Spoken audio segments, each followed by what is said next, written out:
Hello and welcome to my review of Kitty Goes to Washington by Carrie Vaughn. Published in 2008, this is the sequel to Kitty in the Midnight Hour and the second in a series that has run into 15 books now.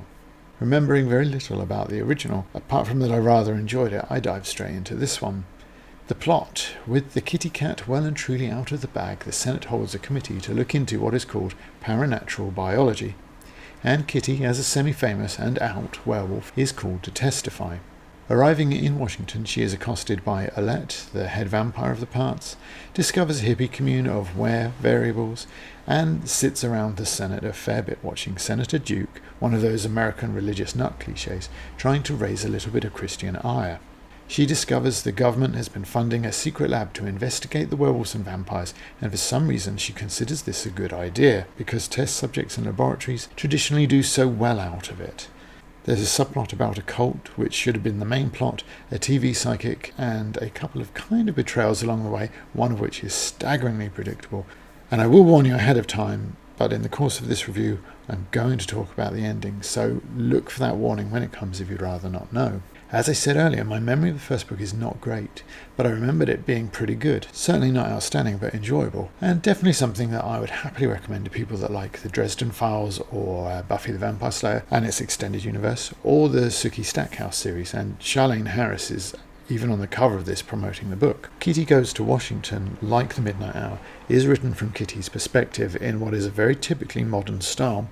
It's colloquial and dotted with references to other pop culture series such as Men in Black and Ghostbusters. Additionally, it's not very long, so with those two things combined, most people find it very accessible and easy to read. However, I found this follow-up to lack a little of the spirit of the first one. It isn't helped by Kitty herself not quite being what she was in the first book.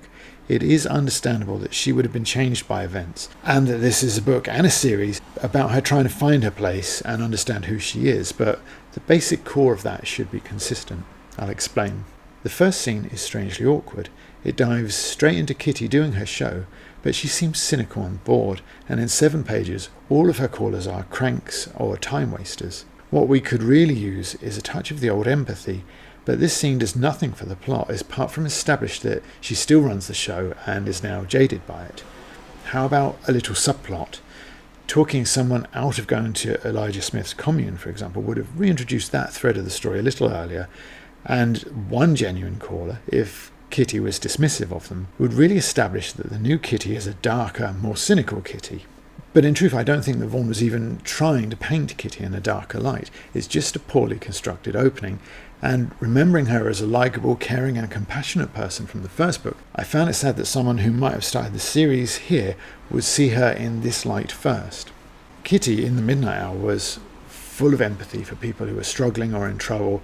Here she is inconsistent. She considers Fleming to be extremely nervous and is surprised and grateful he agrees to appear on the show. But during the show, she tries to dominate him, is excited at intimidating him, and calls him a bastard when he leaves, presumably because of his demonstrated nerves. Towards the end, she gets very emotional about Emma's situation, though the two had barely shared 2 conversations lasting more than about 40 words combined. As a character, Kitty has gone awry, and that shows up in the details. Vaughn gives Kitty the throwaway line, "My first impressions weren't always faulty, apparently." So let's have a quick look at what sort of first impression she takes from the book's new characters. Kitty is nervous of Alette, but she considers her offer of hospitality genuine, and Alette then proves to be a good person.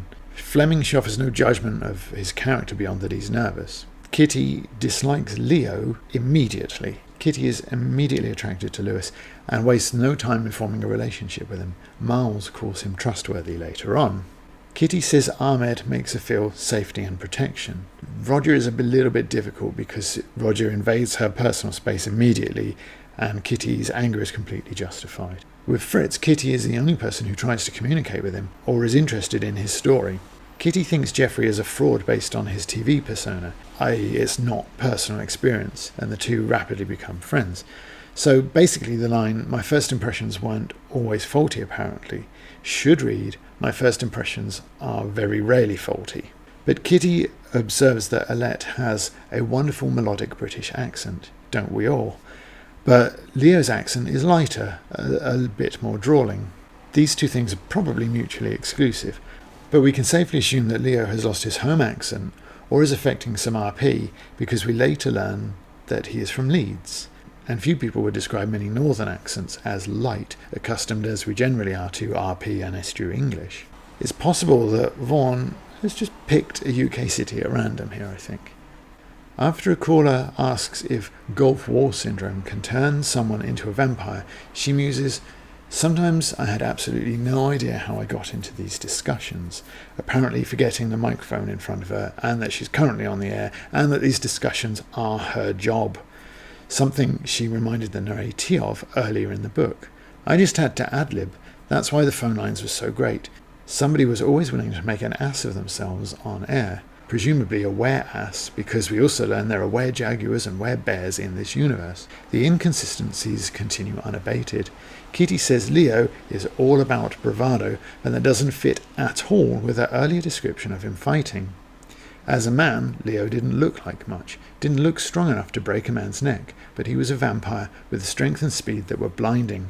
Redacted probably didn't know what was happening. Like vampirism and lycanthropy, stupidity is contagious in this world, and when Kitty is imprisoned on the full moon by the bad guys, including Senator Duke and Roger Stockton, Kitty decides to turn her unwilling TV transformation into the first televised episode of her radio show. She turns to Roger Stockton for help, but Roger simply does not have the power in that room to make that decision. Senator Duke would be in charge, and there is simply no way he would permit that to happen. Anyone not guess, when they found that there was only 2 vampires, that by the end of the book there would only be 1? Nobody? Just the characters in the book, then. When things are that obvious to everybody but your characters, you have to see that it makes your characters look stupid, don't you? Certainly not a deal breaker, but I found Vaughn's depiction of the duality of human/wolf to be disappointing. I never got a sense of anything animal happening. In fact, the distinction between the two is often minuscule, and more often than not, if the wolf is mentioned, it'd be simply to reinforce or emphasize what Kitty is feeling. I was scared. The wolf wanted to run away, that sort of thing. The only time I can recall any kind of opposition is when she meets Ahmed for the first time. Kitty considers him round and jovial, but after imagining him in his wolf form, her inner wolf wants to whine with terror. The key scene for me, though, is the full moon, when Kitty is held against her will and fights to remain in a human form. The intruding wolf's will is presented in italics, contrasting with the typical narrative style. Howl, claw, bite, change, run away. And Kitty's response, no, couldn't let wolf out, couldn't let her panic overwhelm me, keep it together, stay in my body, my human body. I didn't doubt that redacted would kill me if I changed. For me, at this point, the distinction between the two perspectives, animal and human, should not be so binary, but blaring together as her change approaches and Kitty fights the imperatives of the wolf, something like change, run away, keep it together, stay in my body, my human body, change, run away. No, can't let the wolf out, can't let her panic overwhelm me. It's important to note that I haven't changed any of Vaughn's actual words here, just moved the structure about. The repeated interruption of the wolf's will, I think, speaks more of a bestial fixation, and you could, at the second point, reinforce that with change and run away. But you can also do more with the language here. Try and find a voice that sounds more animal. Star Trek fans will probably immediately know what I mean. When they created the voice for the Klingons, they wanted things to be more guttural and less human, and almost to the point where it doesn't really matter what you say, it still sounds aggressive. Tun vigro, gun vigro, makuch mek mok ved. This is what I'm looking for here, I think. Change, get away, keep it together, keep in my body, keep in my human body. Change, get away. No, I can't let the wolf out. I won't let her fear overwhelm me. So what I've done is I've changed run to get, which is a harsher sounding word, but also I think more basic and more in keeping with that primal intellect.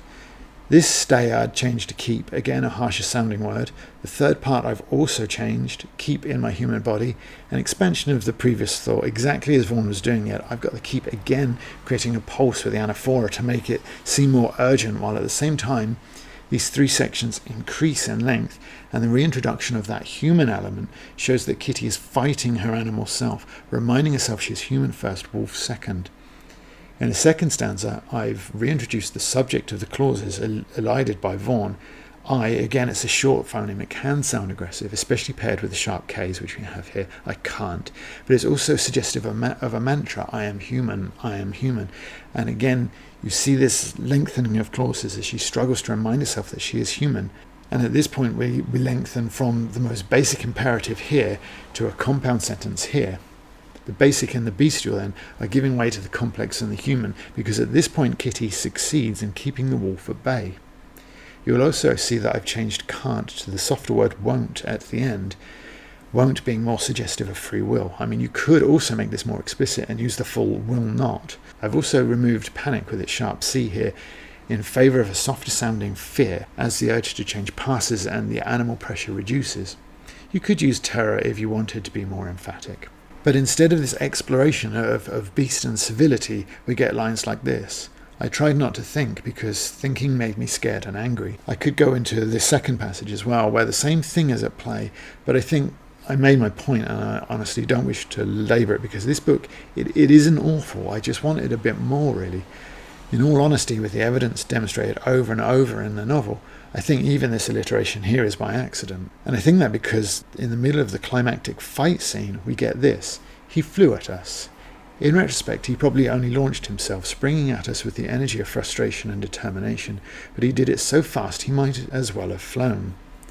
Which, I'm sorry, that is just disastrous to stick a paragraph like that into what I'm assuming is a scene intended to quicken the pulse and excite me.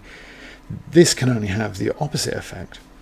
I have to say it's a failing of the most basic fundamentals of storytelling. Keep your action scenes focused on the action. We also get this. They were like two fighters in a Hong Kong action flick, and I was the hapless bystander who was just trying to cross the street.